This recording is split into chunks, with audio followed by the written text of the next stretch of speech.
नमस्कार दोस्तों, स्वागत है स्पोकेट जी के क्लास 10 में।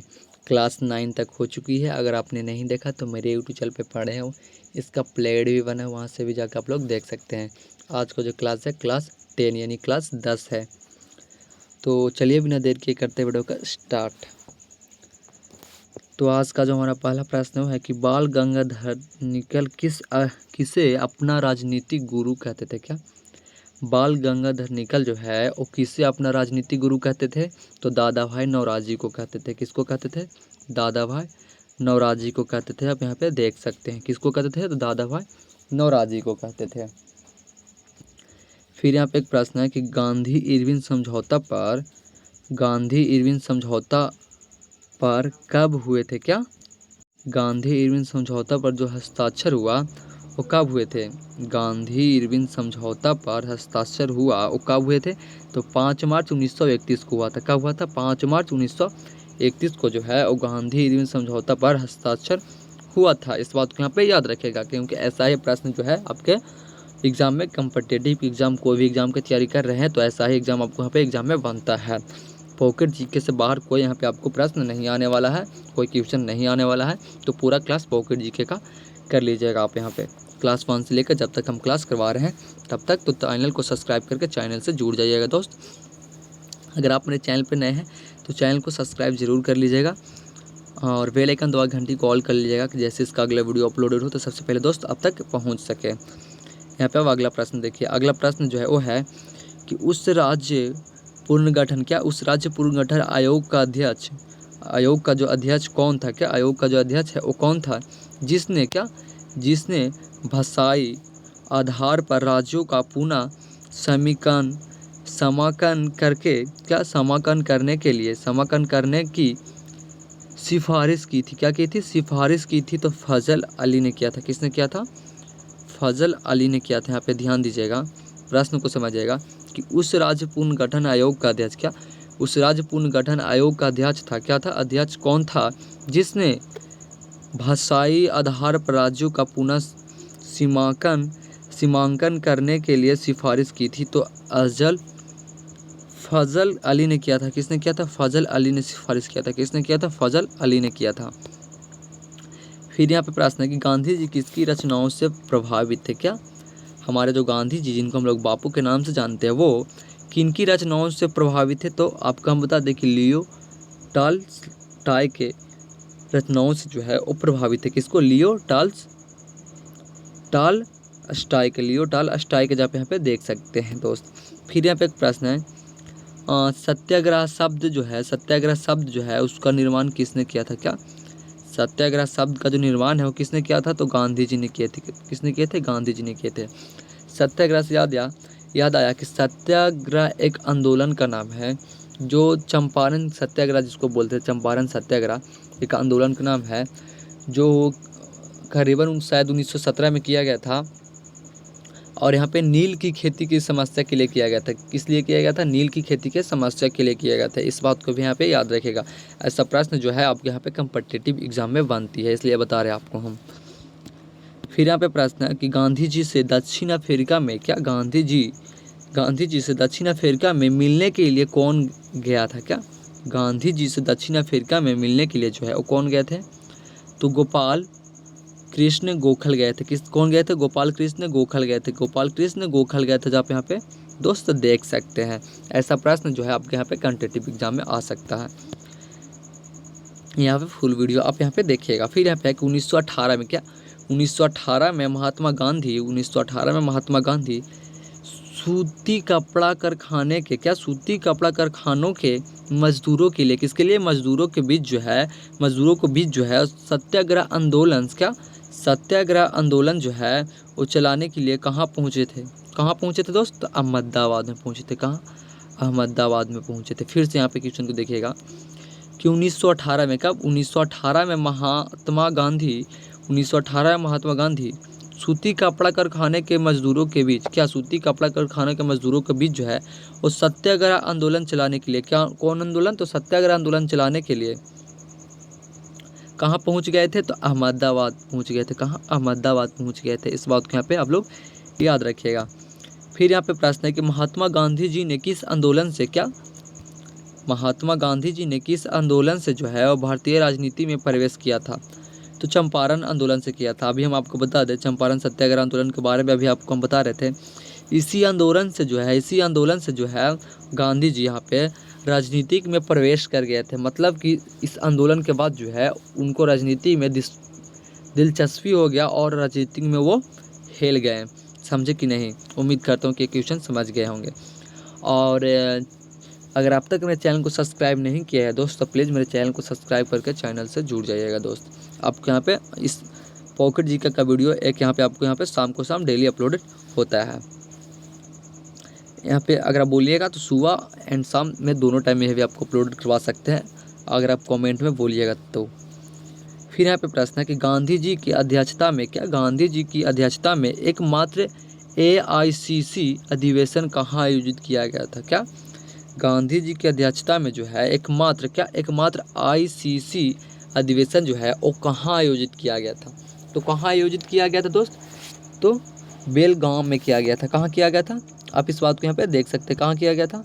तो बेलगाम में किया गया था। कहाँ किया गया था? बेलगाम में किया गया था। क्या किया गया दोस्त? फिर से यहाँ पे समझिएगा कि गांधी जी की अध्यक्षता में एकमात्र ICC अधिवेशन कहाँ आयोजित किया गया था? तो बेलगाम में किया गया था। कहाँ किया गया था? बेलगाम में किया गया था। इस बात को यहाँ पे याद रखिएगा दोस्त। फिर यहाँ पे प्रश्न है कि नमक सत्याग्रह कहाँ से समाप्त हुआ था? नमक सत्याग्रह जो है वो कहाँ पर समाप्त हुआ था? तो आपको हम बता दें कि नमक सत्याग्रह जो है वो डांडी यात्रा पे समाप्त हो गया था। किस पे? डांडी यात्रा पे समाप्त हो गया था। फिर यहाँ पे कि 1939 में कब? 1939 में जो है वो सुभाष चंद्र बोस किसे हराकर कांग्रेस पार्टी की अध्यक्षता चुने? क्या प्रश्न पूछ रहे हैं दोस्त? कि 1949 में कब? 1939 में जो है सुभाष चंद्र बोस ने किसे हराकर कांग्रेस पार्टी की अध्यक्षता चुने? तो किसको हराकर कांग्रेस पार्टी की अध्यक्षता चुने थे? तो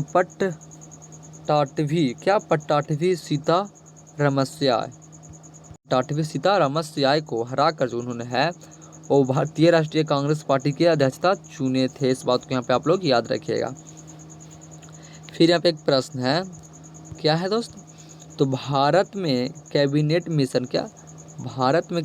मिशन किस लिए भेजा गया था? क्या भारत में जो कैबिनेट मिशन भेजा गया था, कैबिनेट मिशन चलाया गया था, वो किस लिए चलाया गया था? तो शक्ति के अंतर्गत। क्या? शक्ति के अंतर्गत के लिए। किस लिए? शक्ति के अंतर्गत के लिए एक संवैधानिक व्यवस्था निश्चित करने के लिए। क्या? शक्ति के अंतर्गत संवैधानिक व्यवस्था निश्चित करने के लिए जो है भारत में कैबिनेट मिशन भेजा गया था। तो उम्मीद करते हैं कि ये बात को आप लोग यहाँ पे समझ गए होंगे। अगर समझ गए होंगे तो यहाँ पे 2-3 बार पढ़ के यहाँ पे रिपीट कर लीजिएगा कि आपको क्वेश्चन जो है याद हो जाए। ऐसा क्वेश्चन जो है आपको यहाँ पे कॉम्पिटिटिव एग्जाम में कन्फर्म आने की चांसेस रहती है दोस्त। फिर यहाँ पे प्रश्न है कि 1942 में, अभी फुल वीडियो देखिएगा दोस्त यहाँ पे आप, कि 1942 में क्या बोल रहा है कि 1942 में भारत छोड़ो आंदोलन आरंभ करने के लिए कौन सा मुख्य कारण था? हमारे भारत में एक आंदोलन चलाया गया था कि भारत छोड़ो आंदोलन। क्या चलाया गया था? भारत छोड़ो आंदोलन। जब वो आरंभ हुआ था तो यहाँ पे प्रश्न पूछ रहा है कि कौन सा मुख्य कारण था। ये आरंभ हुआ बट यहाँ पे पूछ रहा है कि इसका मुख्य कारण क्या था? तो क्रीपस मिशन की विफलता था। क्या था? क्रीपन मिशन की विफलता था, जो आप यहाँ पे देख सकते हैं दोस्त। फिर यहाँ पे एक प्रश्न है कि भारत छोड़ो आंदोलन 1942 में, क्या यहाँ पे इस बात को याद रखें कि भारत छोड़ो आंदोलन जो है 1942 लिख रहा है, तो इस बात को याद कर लीजिएगा कि हमारा भारत छोड़ो आंदोलन जो था 1942 में हुआ था। कब हुआ था? 1942 में हुआ था। इस बात को भी यहाँ पे आप लोग याद कर लीजिएगा। फिर यहाँ पे आगे क्वेश्चन देखिए, भारत छोड़ो आंदोलन जो है 1942 में किस महीने शुरू किया गया था? कौन से महीना में शुरू किया गया था? तो देखिए यहाँ पे बता भी दिया कि अगस्त में। कब? अगस्त में शुरू किया गया था। कब? अगस्त में शुरू किया गया था। अब यहाँ पे अगर क्वेश्चन आपका आ सकता है कि भारत छोड़ो आंदोलन जो है वो कब शुरू किया गया था? तो आपको यहाँ पे बताना होगा कि 1942 में किया गया था और अगस्त के माह में किया गया था। ये भी यहाँ पे बता दिया है आपको दोस्तों। इस बात को यहाँ पे याद कर लीजिएगा। फिर यहाँ पे प्रश्न है दोस्त कि भारत छोड़ो आंदोलन के दौरान जो है उस समांतर सरकार का गठन कहाँ किया गया था? तो बलिया में किया गया था। कहाँ किया गया था? बलिया में किया गया था। क्वेश्चन को समझिएगा कि भारत छोड़ो आंदोलन जो है, भारत छोड़ो आंदोलन के दौरान जो है उस समांतर सरकार का गठन जो है वो कहाँ किया गया था? तो बलिया में किया गया था। कहाँ किया गया था? तो बलिया में किया गया था। फिर यहाँ पे प्रश्न है कि चौरी चौरा कांड के बाद जो है, वो चौरी चौरा कांड के बाद जो है वो गांधी जी ने स्थगित कर दिया क्या? चौरी चौरा कांड के बाद जो है गांधी जी ने स्थगित कर दिया। तो क्या कर दिया था? तो असहयोग आंदोलन कर दिया था। क्या? असहयोग आंदोलन कर दिया था, जो आप यहाँ पे देख सकते हैं। फिर यहाँ पे प्रश्न है कि भारतीय राष्ट्रीय कांग्रेस ने असहयोग आंदोलन का अपना प्रसिद्ध प्रस्ताव 1920 में 1920 में कहाँ आयोजित करने के अधिवेशन में पारित किया था? तो कलकत्ता में। कहाँ? कलकत्ता में किया था। अगर आपने अब तक मेरे चैनल को सब्सक्राइब नहीं किया है दोस्त, तो प्लीज़ मेरे चैनल को सब्सक्राइब करके चैनल से जुड़ जाइएगा दोस्त। फिर यहाँ पे प्रश्न है कि सत्याग्रह के 3 प्रमुख स्वरूप कौन थे? क्या? सत्याग्रह के जो 3 प्रमुख स्वरूप थे वो कौन थे? तो असहयोग, सविनय अवज्ञा तथा बहिष्कार था, जो आप यहाँ पे देख सकते हैं। फिर यहाँ पे एक प्रश्न पूछा गया है दोस्त कि गांधी जी की दांडी यात्रा किसका उदाहरण है? जो गांधी जी की दांडी यात्रा है वो किसका उदाहरण है? तो सविनय अवज्ञा आंदोलन का। किसका? सविनय अवज्ञा का, जो आप यहाँ पे देख सकते हैं दोस्त। फिर यहाँ पे एक प्रश्न है कि नमक सत्याग्रह किस सन में प्रारंभ किया गया था? इसका मतलब है कि हमारे गांधी जी के द्वारा एक नमक सत्याग्रह चलाया गया था, उसका कब चलाया गया था और कब इसका आरंभ हुआ था? तो 1930 में जो है यह स्टार्ट हुआ था। 1930 में जो है नमक सत्याग्रह स्टार्ट हुआ था। इस बात को यहाँ पे याद रखिएगा दोस्त। फिर यहाँ पे है कि नमक कानून। क्या? नमक कानून के उल्लंघन में गांधी जी ने एक आंदोलन शुरू किया था। क्या किया था? आंदोलन शुरू किया था, जिसका नाम था, हमारे गांधी जी जो है और नमक कानून के उल्लंघन में गांधी जी ने एक आंदोलन शुरू किया। उस आंदोलन का नाम क्या था? तो सविनय अवज्ञा आंदोलन नाम था। क्या था? सविनय अवज्ञा आंदोलन नाम था, जो गांधी जी नमक के लिए वहाँ पे आंदोलन कर रहे थे। तो उम्मीद करता हूँ कि क्वेश्चन समझ गए होंगे। और अगर आपने मेरे चैनल को सब्सक्राइब नहीं किया दोस्त, तो प्लीज़ मेरे चैनल को सब्सक्राइब करके चैनल से जुड़ जाइएगा। आपका फ़ायदे के लिए ही बोल रहा हूँ। टॉप लेवल के क्वेश्चन आपको इस यूट्यूब चैनल पे मिलेगा। और यहाँ पे पॉकेट जीके का फुल क्लास कर लीजिएगा। फिर आप कोई कम्पिटेटिव एग्जाम दे रहे हैं तो आपको यहाँ पे इससे बाहर कोई जीके जीएस नहीं आएगा। यहाँ पे आप अगला क्वेश्चन देखिए, भारतीय राष्ट्रीय कांग्रेस के किस सत्र में, क्या भारतीय राष्ट्रीय कांग्रेस के किस सत्र में पूर्ण स्वराज की घोषणा की थी? क्या पूर्ण स्वराज की घोषणा की थी? तो लाहौर में। कहाँ किया था? तो लाहौर में किया था दोस्त। इस बात को यहाँ पे याद रखिएगा। फिर स्वतंत्र भारत के प्रथम अध्यक्ष कौन थे? क्या स्वतंत्र भारत के जो प्रथम अध्यक्ष थे वो कौन थे? तो जीवी मावलंकर थे। कौन थे? जीवी मावलंकर थे। इस बात को यहाँ पे याद रखिएगा। स्वतंत्र भारत के प्रथम अध्यक्ष जो थे वो जीवी मावलंकर थे। कौन थे? जीवी मावलंकर थे। फिर यहाँ पे प्रश्न है कि सर्वोदय की अवधारणा के संस्थापक कौन थे?